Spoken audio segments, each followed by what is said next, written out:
Hello, friends. Uncle Marv here with a special edition of the IT Business Podcast. We are here on a Wednesday afternoon to do something, it's going to be a little bit new for people, and hope that it works out and it turns out to be a good thing. Today, we are doing the first of a three-part series that I am calling Auvik versus Domotz. And I'll explain that in just a little bit, but for people that may have been directed here and you don't know what this is, the IT Business Podcast is a show for solution providers, so IT professionals, managed service providers, where we talk about everything in the channel. We talk about how to run your business. We talk about how to deal with vendors. We talk with vendors as they try to share us the tools and things that can help us maintain our customers and do all the things that we need to do to make some money.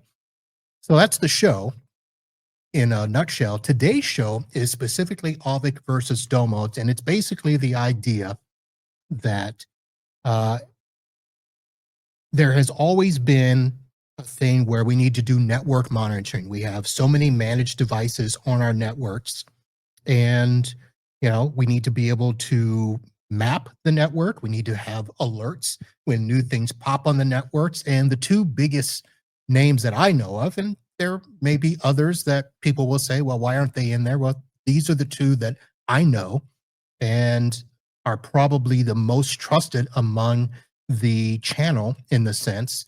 And, Auvik is known for its lightning fast deployment and getting set up pretty quickly, user-friendly interface, network mapping, and Domotz in the same manner is also known for its fast setup, its intuitive interface, flexibility, and integrations that go beyond network devices. So the idea is, which is better for you as a provider to use with your clients?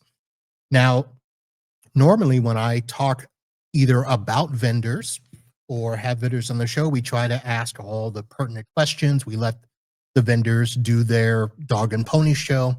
And then, of course, there's always what happens behind the scenes where, MSPs will talk about the things that they don't do and ask the hard questions. Doing a show like this, where I ask two vendors, I want you guys to come on a show together and let's do a battle royale. And no, vendors don't want to do that. They don't want, to hear another vendor talk bad about them on the show. They don't want to, have me as the host talk bad about them. So this took some time to put together. And I actually have asked other vendors to do this, where we just, hey, I want vendors to come on the show and let's just do a side-by-side comparison. Let's do a pitch. It's not going to be a battle royale. It's not going to be, mano-y-mano. And Auvik and Domotz were the first two to do this. And it still took a little time because we had to lay down some ground rules. And of course, one of the things that you'll notice today, I have two MSPs coming on, one for each product, one for Auvik, one for Domotz. And none of these are people you've seen on the show before. If you're a regular listener or watcher, they're not my friends.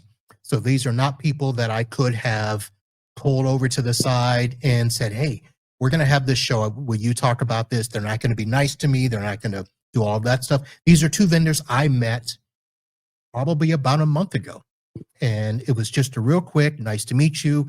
Here's what we've got, planned for the show. Would you be willing to do this? They said yes.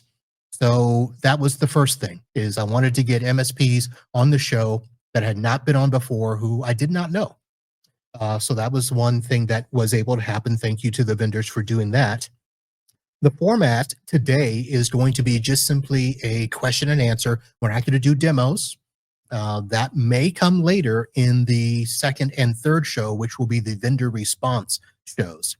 So somebody from Auvik and somebody Domotz will come on afterwards and just do a little recap. They may say what they liked, what they heard, and we may do some demos then. But today it's just going to be me getting an idea of what made you decide on the product that you chose. What do you like?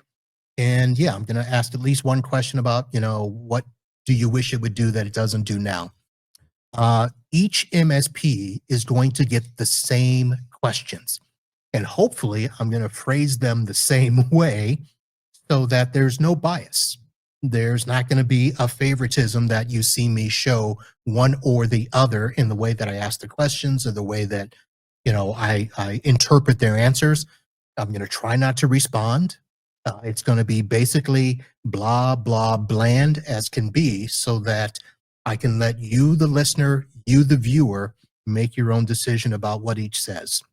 So it's not the public showdown that I think a lot of you were looking at, but I think it is something where it will, be a little bit of a head to head in terms of how each responds to the questions. And, of course, afterwards, we'll give you links to go and do a sign up for each so that you can do that. Or you can wait until the vendor response shows, which should be in about 1 to 2 weeks, where we have them come on and they may do a little bit of a demo while they're here and all of that. So I did want to give you an idea of this is how it's set up. This is what it is.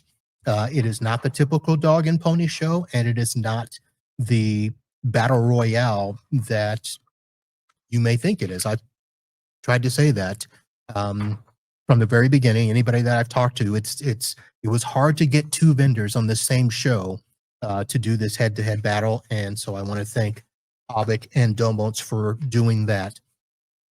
Of course, basically, if you do not know the products, Auvik and Domotz are cloud-based platforms that,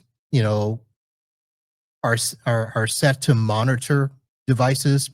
They're both designed for MSPs, IT professionals. They do multi-tenant management. They provide real-time monitoring, device discovery. There is a lot of stuff I can say that are similar and not similar, but I'm going to not do that and allow the MSPs that I have to do that for us.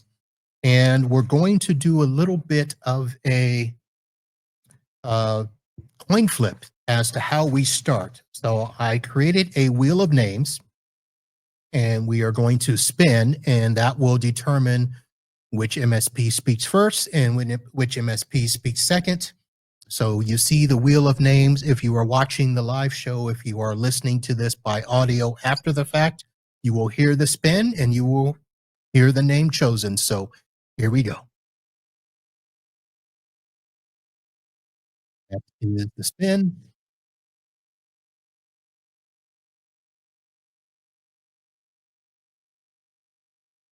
And Domotz is going to be going first. So get that off the screen there and get set up for our speaker here.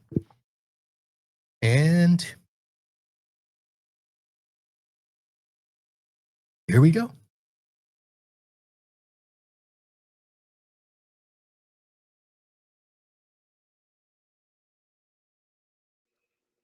And joining us to talk about Domotz, I have Darcy Wilson, the Vice President of Operations and Director of Service Delivery at 365 Technologies. Darcy, first of all, welcome to the show and thank you for doing this. Thank you so much. It's my pleasure. All right. So tell us first about you, your history, background, and about 365 Technology. Yeah, as you mentioned, I'm the Vice President of Operations here at 365. I've been in the IT management and leadership business for about 25 years now, and I really value my ability to deliver service to clients and show them the value that we can give them by taking away the trouble that they would normally have to worry about themselves. I find that really fulfilling. All right. And I guess one of the questions that I like to ask is, what do you think kind of sets 365 Technologies apart from other service providers? Yeah, well, I think the big thing is our personal focus and the fact that we're also a small business in Winnipeg.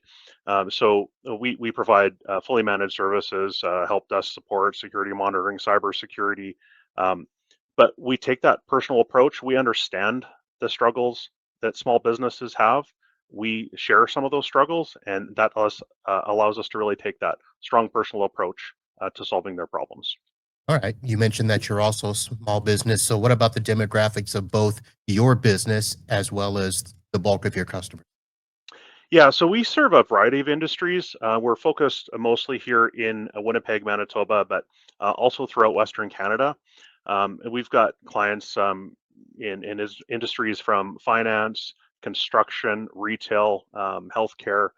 There's a variety, but I think the common thing is that they want to have worry-free IT. That's the term we use, and they expect us to take care of all their IT problems and shift that responsibility away from them having to worry about it. Okay. All right. So let's get into the questions here. First, what specific challenges in the business led you to Domotz? Yeah, so the biggest factor was that we really had a requirement to find a feature-rich networking solution, monitoring solution that was intuitive and allowed us to gain actionable insights that any technician in our company would be able to understand. And we really needed something that would also allow us to dynamically update our documentation. So those were the two biggest factors. Which feature do you find most valuable in Domotz and why? Yeah, that's an easy one.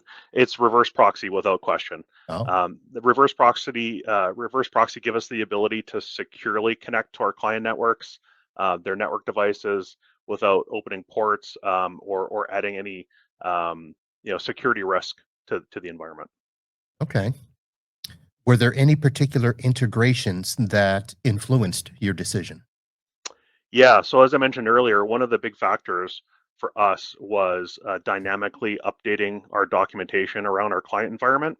So that integration into IT Glue, which is our document platform of choice, that was a big one for us. All right. Uh, how easy was the initial setup? It was super simple, and that's what we were looking for, is a solution that didn't take a lot of investment and time, and it continues to be that way. We can deploy and set up a new client location and a probe and start having actionable intelligence within a matter of an hour or two. And we really, really appreciate that. Okay. You may have hinted at this, but how has the platform improved your ability to manage multi-site networks or distributed infrastructure? Yeah, so that was a big factor for us. And we do have some multi-site clients. So the biggest thing for us is it allows us to have that central dashboard, that single pane of glass that MSPs look for, where we can see all of our clients and all of our client locations in one place.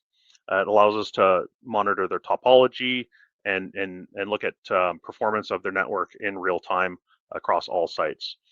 So it's also allowed us, as I said earlier, to update documentation quickly and easily. So as network devices change throughout whatever location that we're referring to, that information is automatically documented, and our technicians know about it in real time. So it's a big thing for us. Right. Has Domotz helped you reduce downtime or troubleshoot issues more effectively?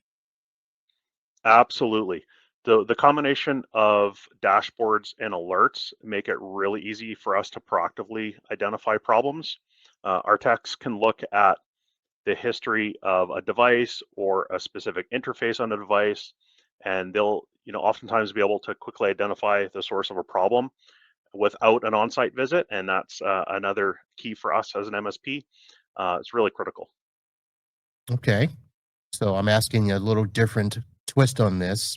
Can you share an example of a time when real-time alerts from Domotz help prevent or resolve a critical issue?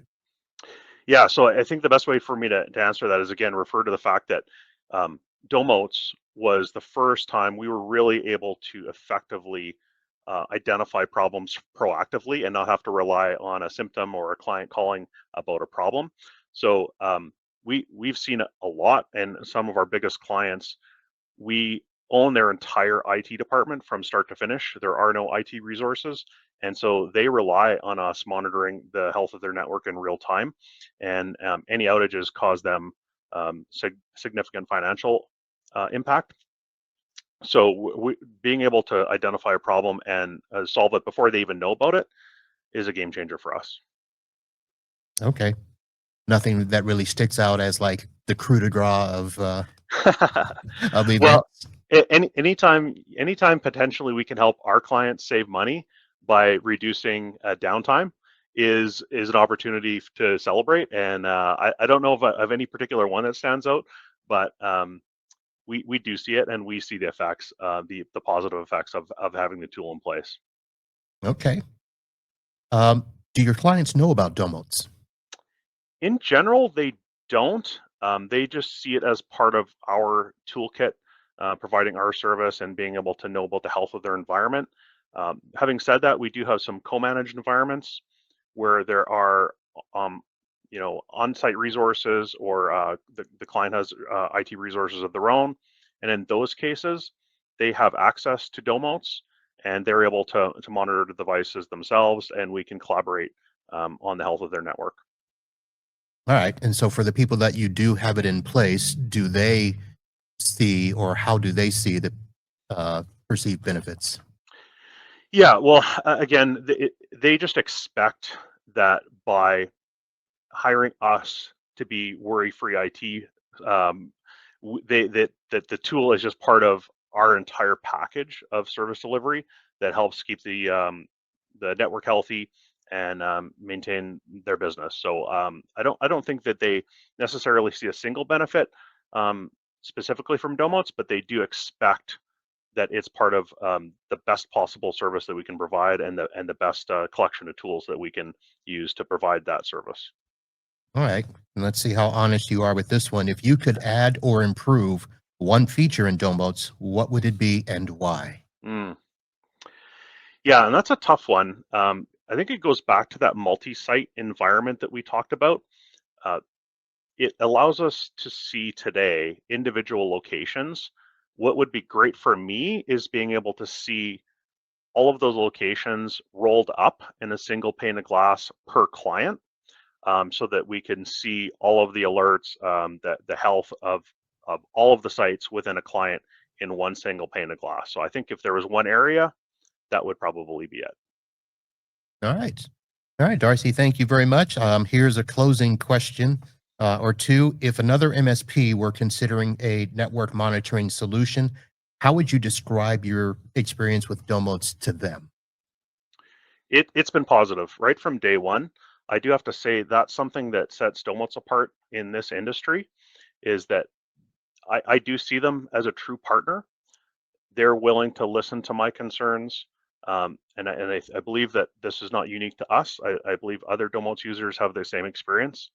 That the team is willing to listen to our comments, our feedback, and take direct action, at least in my case. And I really value that. I wish more partners, vendors in the channel sort of felt the same way, and it would be really beneficial to us if all of our partners felt the same way. All right. So I'm sure some people are going to see this and want to reach out. So where can our audience find more information about 365 technologies or connect with you? Sure. So the best way is our website, which is 365tech.ca, or search us on LinkedIn at 365 Technologies.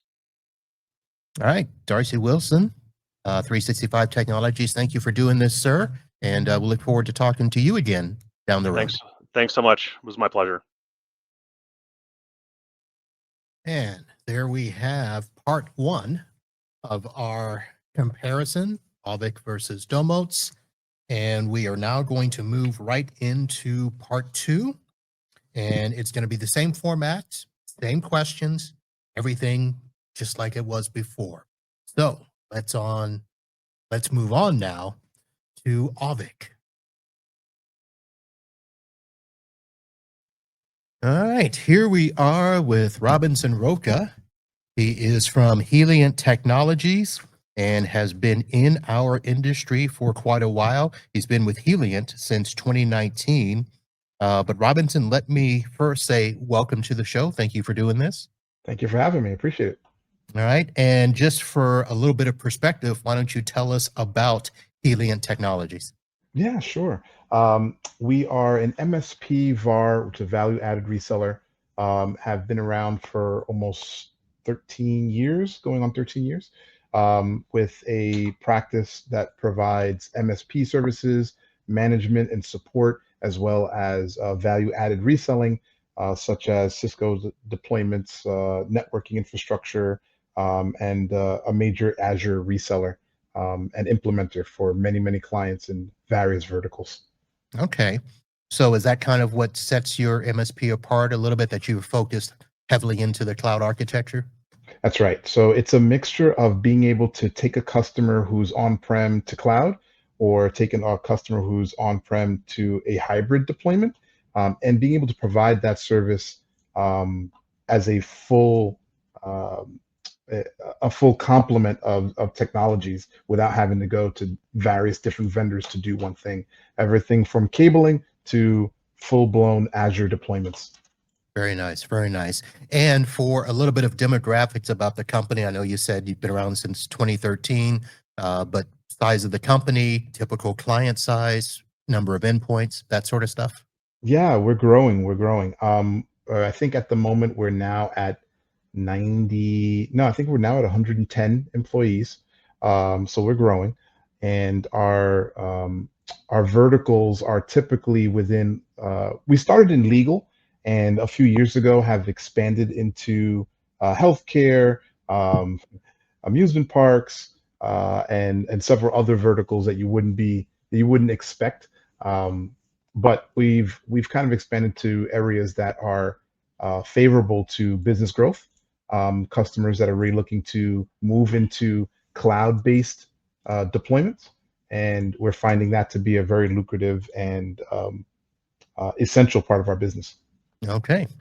All right, let's go ahead and get into the questions here, and I'm going to read these the same for both of you. And let's start with, what specific challenges in the business led you guys to Auvik? Oh, yeah, this is great. It's a good question. Um, One of the holes that Auvik fills is the ability to provide an easy way of showing a customer what they have and what's wrong. Today, it's very difficult to find a tool that allows a customer direct access into their infrastructure, into the health of their infrastructure, um, without having to have full-blown training. Okay. I can show a customer an Auvik interface, and they can very easily find information they want just by clicking around and finding what they need. But the beauty behind it is the power that it offers that customer. When properly deployed, we can give them information that they normally would not have at their fingertips. What traffic, how much traffic is going to a certain destination, and what is that traffic? That's all integral to what we're offering. Simplicity, but power. All right. Out of all of that, what feature do you find most valuable and why? Hmm. Um, I would have to say it be the NetFlow capabilities within Auvik. Um, NetFlow is key because when a customer says my bandwidth is being eaten up and I don't know why, you want to be able to tell them why, right? So instead of having to dive into a piece of equipment and begin a large analysis of where the traffic came from and where it went, I can very easily open up Auvik, go right into the NetFlow section that provides that data. Where did the traffic go? Where did the traffic come from? How long was that traffic flow initiated for? And how much bandwidth overall did it take up? In my opinion, that's a powerful area. Besides syslog, besides the fact that I can create alerts that are customized to my particular need, I think that is extremely powerful. Okay. Were there any particular integrations that helped influence your decision? Oh, yeah. So when I brought Auvik into my practice in at Helient, I needed to make sure that I had a tool that allowed me to integrate with what we were already doing. And you'll find that MSPs leverage tools that are sometimes disparate. And if we have an opportunity to tie them together in a certain way, we try to jump on that. So in this case, Auvik integrates with Autotask, which is a PSA. It's our ticketing system. So every time an alert goes off, we have it set so that certain thresholds, when they meet that threshold, a ticket's created. That ticket from our PSA is assigned to an engineer, and immediately you have an engineer diving into the particular problem that needs to get resolved. But the best part about it is the system will automatically close the ticket if it closes within a certain time frame, or if the error clears within a certain time frame. So now I can reduce the level of stress upon my team, because if a ticket opens and 3 minutes later the alert clears, the ticket's closed. So that really does come in handy. Nice. Let's move to, hopefully this is an easy one. How easy was the initial setup process? You know, I've been using Auvik for quite some time. Probably 1 year after they actually came out. But over the years, I've watched it change. It went from a pretty easy deployment, double click an executable and done, or run a command line. Now there's an actual interface. And whenever I light up a new customer into Auvik, it's a friendly interface that I can have any of my junior engineers execute and get done to get that customer onboarded. It's significantly easy. It's ridiculously simple.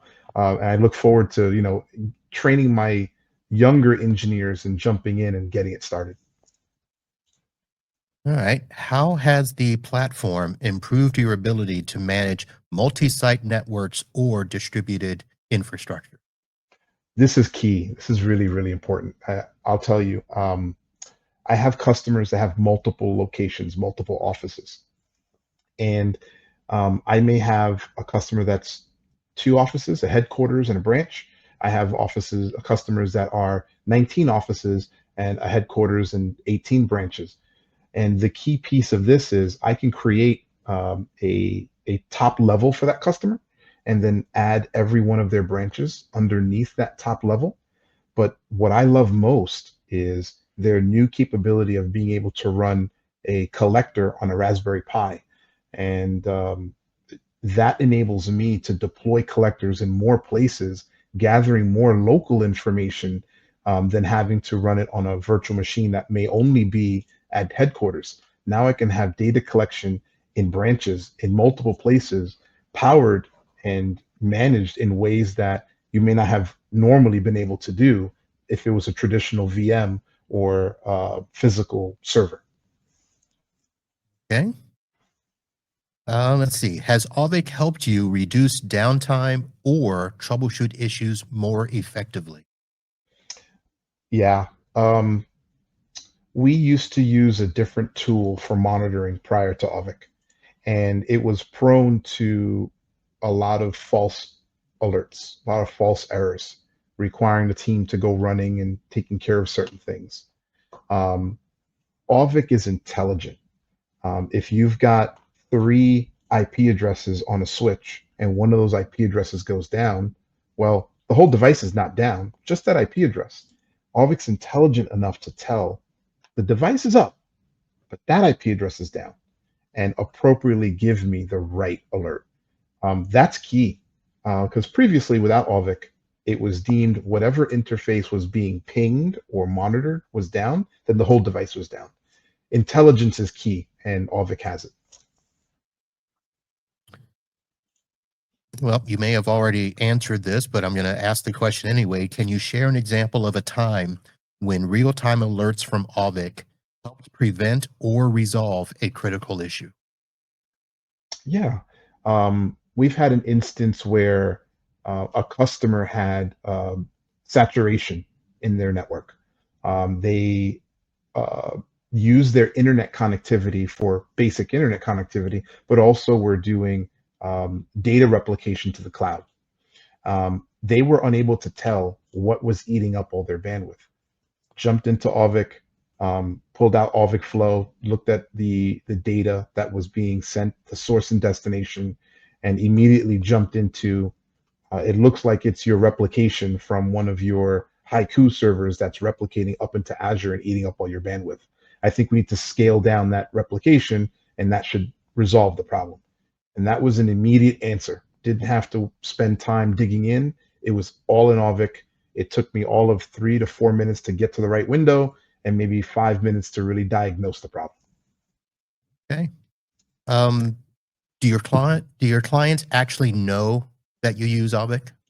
Yes, yes. We actually provide Auvik access directly to our clients. The great thing about Auvik is being able to provide a customer who doesn't know how to use it direct access and really not have to provide any training. Auvik has its own online available education sites that I can just give a customer if they have questions. So it's a really easy thing to deploy and offer to customers. Okay. Now, how do they perceive the value or the benefits of Auvik? I have customers that have traditional, for example, Cisco Catalyst infrastructure, where you have to have CLI access to really do anything. And they're not engineers. They don't have the ability to jump into a CLI and know what to do. Giving them an Auvik interface lets them see what they care about. What does my bandwidth look like? Is the port on that server down or is it up? Can I see if an alert was triggered this morning when I woke up and then went away? Everything they need is at their fingertips. So it has been extremely powerful and empowering to our customers to have a GUI that they can see and make sense out of the black magic that happens in their data room. All right. And of course, I do have to ask one question that might seem like a little ding. If you could add or improve one feature in Auvik, what would it be and why? I think it's on their roadmap. There is a syslog capability within Auvik, where Auvik can collect logging from firewalls or switches and give you insight into what's happening. So if the device reboots and you lose the onboard logs, you have logs built into the collector. What I would love to see in the future is direct alerting based on ingested logs. So if a log says memory is high, which I think there's already a system in place for memory, but something that triggers an alert based on the words within the syslog to be able to create an alert based on that particular syslog entry. All right. Well, thank you very much. I tried to ask these questions as generic as possible and not jump in with follow-ups. But here's one question I'll ask. If Sure. there was another MSP that was considering a network monitoring solution, how would you describe your experience with Auvik to them? Their support's amazing. The sales team and the sales enablement is very, very helpful. Onboarding and getting Auvik in place is ridiculously easy. It's almost a no-brainer to bring Auvik online, and it becomes beneficial over time to add more and more clients into the Auvik deployment because your overall costs start to come down as your endpoint counts start to go up. Not to mention the billable devices versus non-billable devices is amazing. What you get and not have to pay for, such as monitoring IP phones or printers, is indispensable. I have customers where they want to know that their printer is offline, online, or it doesn't have paper or is out of ink and not have to pay for it. That's a positive on my side. Okay. So, Robinson, thank you. We are going to have your contact information in the show notes for the podcast, in the description for the video. But where can listeners find out more information about Helient or about you? Sure. You can go to www.helient.com to get information on our company and our site and what we offer. You can always reach me at LinkedIn. I'm robinson.roca at LinkedIn, so I'm easy to find. I post all the time, so feel free to look for me. All right. Robinson, thank you very much for doing this, and we'll chat again soon. Thank you. Have a great one. All right. There we go. That is the the conclusion of part 1 of our 3-part series, Auvik versus Domotz. But so from the most part, yeah, you can saw we kind of threw some softballs there and wanted to get the similar features between the two. I do want to obviously let you know that, at any time you can go to each and do a demo. I put links in the chat boxes. If you're watching on the YouTube, it's there. I don't know if it's in LinkedIn, but we'll get it over there, and it will definitely be in the show notes of the podcast when you go and download it and listen there. So for Auvik, you'll go to itbusinesspodcast.com/Auvik, and for Domotz, itbusinesspodcast.com/Domotz, as you see on the screen there or in the show notes. And that's just going to lead you to a place to sign up for some free trials. And yeah, I'll go ahead and do my disclaimer here, because some of you are going to say, Marv, you use one of these, don't you? Yes, I do. And by sending you to the link, don't think that that means anything. I don't get any kickbacks or affiliate money by sending you to the one that I use. So don't worry about that at all. This was simply to do a comparison by other MSPs that were, fair and unbiased, in a sense that it's not me telling you, it's somebody else. But just to run down real quick, the similar features that we talked about here, we talked about the centralized dashboard, any glass. Both offer the centralized dashboard. You can monitor multiple clients and sites from a single interface. Both offer real-time monitoring of network devices and infrastructure, along with the ability to set up alerts for proactive issues. Both seem pretty easy to set up and use and deploy. And each talked about the integrations that they have. Auvik integrating with the PSA, Autotask, Domotz integrating with IT Glue.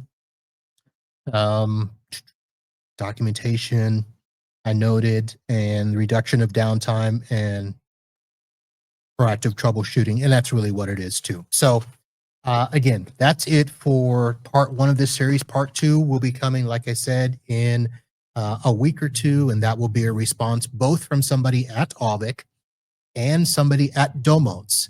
And they'll have a little bit more liberty to talk about what we did today. And of course, I do expect to hear from some of you out there. You can send me an email, use the website, itbusinesspodcast.com, send me an email there. Or if you have my direct information on the socials, especially on LinkedIn or my email, send it to me and let me know, was this a good thing or not? And would you like to see more?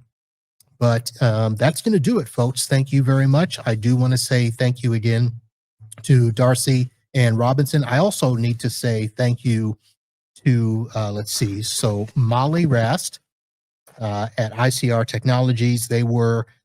She was very helpful in getting the Auvik team to jump on this. Let's see, Violet Chappell with Domotz was very instrumental. And then Darcy had a marketing person, Patty, and I never asked her how to say her last name. So if I butcher it, I'm sorry, but Patty Azaraj helped out a lot with there. So I want to thank you, send a thank you message to those as well. And look forward to seeing you when we do part 2 and part 3 of Auvik versus Domotz. That's going to do it, folks. Thank you for joining, and we'll see you next time. And until then, holla.